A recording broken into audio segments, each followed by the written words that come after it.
Completing a business valuation for a business that's B2B and that's service-based isn't so simple.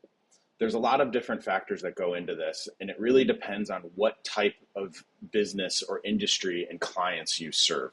So there's a huge difference between a commercial HVAC or plumbing business that's doing construction and installation versus one that is strictly service.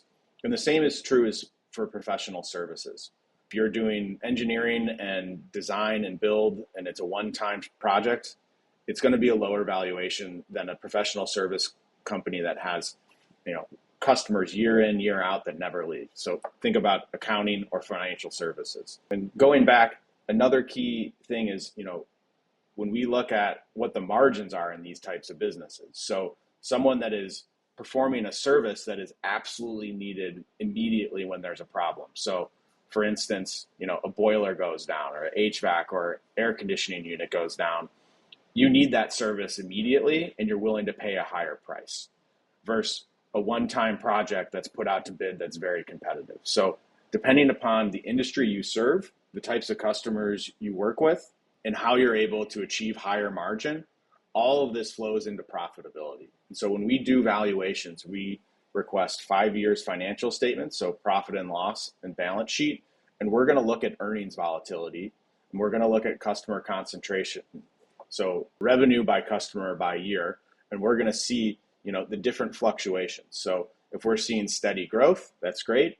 If we're seeing a lot of ups and downs, that's going to make us nervous that perhaps a key customer that's very much relied upon because of a relationship between the owner, that could disappear in a heartbeat, and then the profitability of the business goes down. So from a data standpoint, we're looking at accounting, but from a qualitative standpoint, we're looking at how the business operates. So what is the org chart?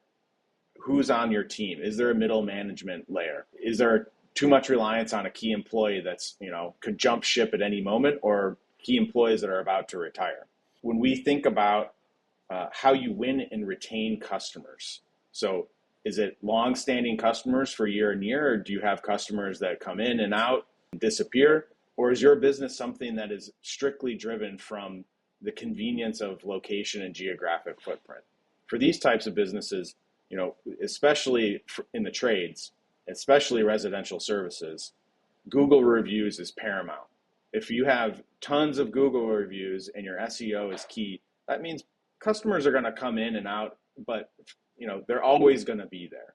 Versus a company that's barely online and has just relationships driven with their customers or vendors, and everybody is within retirement age. That's a higher risk business. So, when we look at valuations across the board, we're looking at financial data, we're looking at qualitative data on how the business operates, but we're also looking at the market. So what are market comparables for your type of business? What's the different size of businesses being bought and sold at? What is the size of the employees?